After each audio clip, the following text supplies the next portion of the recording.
Hi everyone, Velvet here, and I have some stories for you today. But before we get started, can you please do me a huge favor and like, comment, and subscribe? It'll help the channel out and it'll get you more videos like this. Let's get to it. And our first one is from This Werewolf 2588. Am I the beehole for deleting my vlogger friend's footage without her permission? I invited my friends over for a housewarming to celebrate me moving into my dream home. It's a place I've been saving and working super hard for. Something that all of my friends are aware of, and everyone was happy to come over and celebrate the milestone. The issue is that one of my friends, Susie, is a popular vlogger. She asked if she can film part of the party to include her day in the life video. I'm super private, so I said no at first, but Susie promised she wouldn't show anything personal, and only wanted a couple of scenes of my friends laughing together and footage of the food spread. She promised I wouldn't be in the video. I was still uncomfortable, but she assured me she wouldn't overshare. I said fine. The day of, within 10 minutes of the party starting, a mutual friend pulled me aside and said that she saw Susie filming an intro and mentioned giving a house tour of her friend's new home. She also said that she saw Susie filming the outside of my home from top to bottom, and it would be easy to tell the neighborhood I live in. During the entirety of the party, I noticed that Susie kept filming more than what she promised, so I did confront her about it and asked to see the footage, and Susie said no, and acted super offended that I wouldn't trust her. Okay, so she is doing what they say she's doing if she won't just show you. I waited towards the end of the party. When Susie was in the bathroom before leaving, I decided to just go through her camera, and I was furious when I noticed that she filmed my entire home, even my bedroom and closet, and there were tons of clips where you can clearly see my face. I'm not kidding when I say the footage looked more like one of those home tour videos that realtors post online. I can admit that I was acting on impulse and my anger at this point, but I went ahead and just deleted all the footage of the party. She found out shortly after when she went to shoot the footage of everyone leaving and confronted me. I did admit to doing it, and we had a bit of a row. I think that's the first time I had to say row.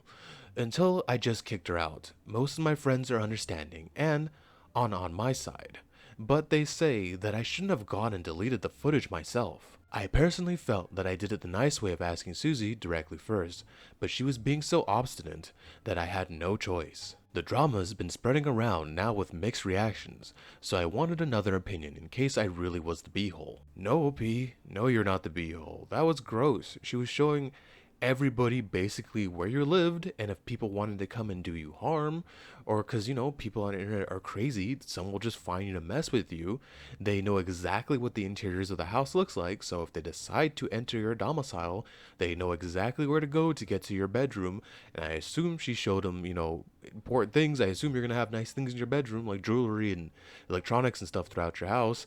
They're going to know their exact layout and how to quickly and efficiently get in and get out and basically rob you. And if she's showing your house from top to bottom, I assume she showed your house number, which people can easily use to find you because people have used the sun setting and planes flying overhead because you can see the schedules of planes to find out exactly where that person is. And even though you were against it, you were even nice enough to let her film, and what she said, if she had just filmed what she said, fine, people laughing, and then I forgot what the other part is, but it's like, that's fine. A little annoying, but fine. I probably would have been like, okay, if they did that, fine. But let's be honest, there's no way she would have deleted that footage. She would have put all your business out there for everyone to see. So I believe the only way you could have protected yourself and keep your house safe was by deleting the footage she was going to show everyone, because she was.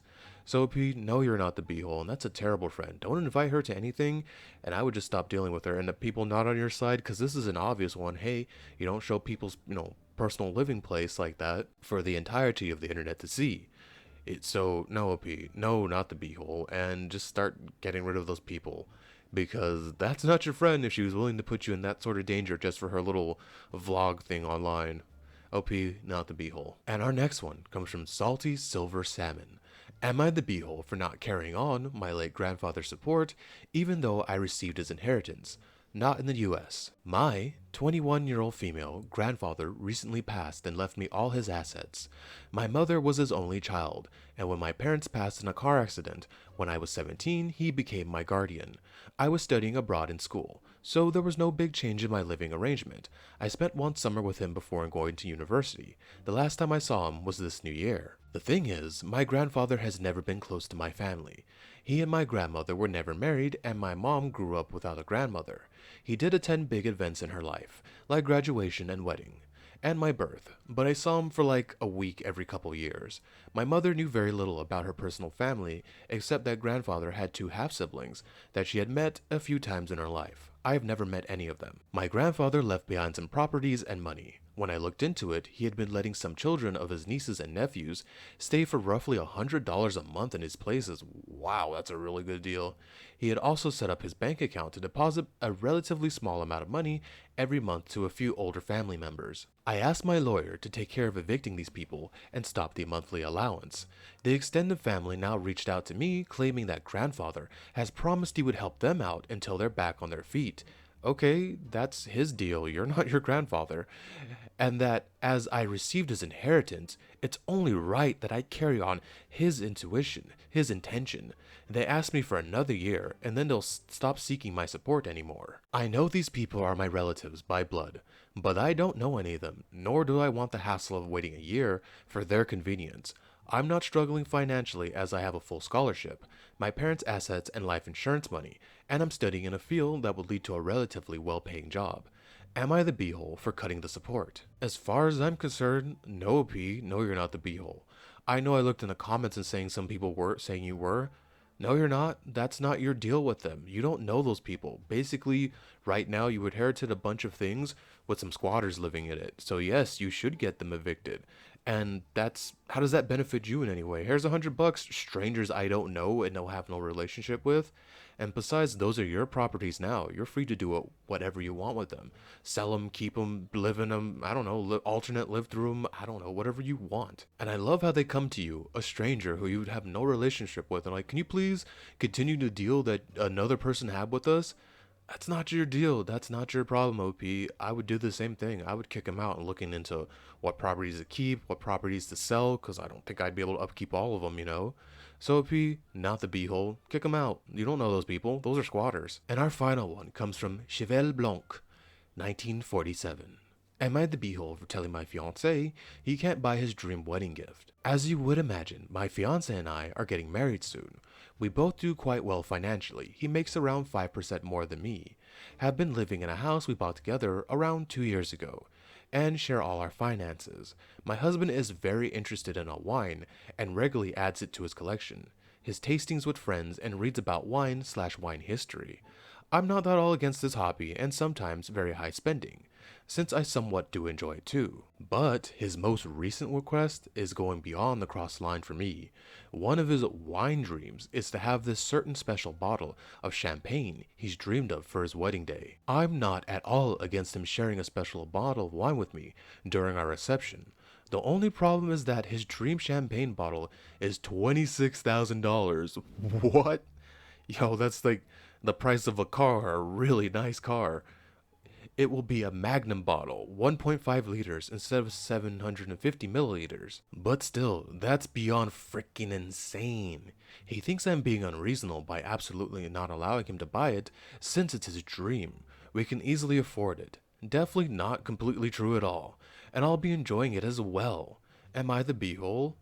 No, you're not the beehole. Hell, that's the price of some people's entire weddings. Look, I'm not a alcoholic drinky guy and I don't care for champagnes and wines, but I did watch a video from Internet Historian and it explains how wines work, and it's not, hey, you spend $26,000 on a bottle of wine, it's going to taste 26,000% better than, a certain type of wine.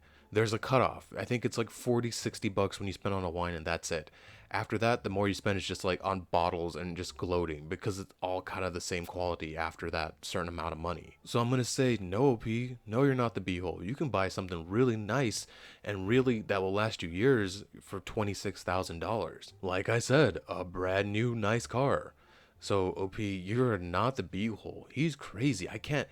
Even if I was a trillionaire, maybe because I don't drink wine or care for alcohol, but even as a trillionaire, I couldn't justify spending that amount of money.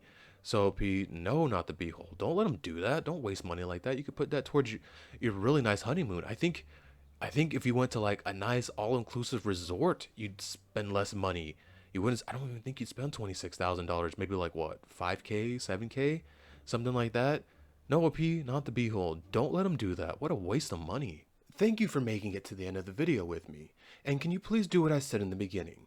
And like, comment, and subscribe. It really and truly does help the channel out. It helps it grow, and it helps to get more videos like this. Velvet out.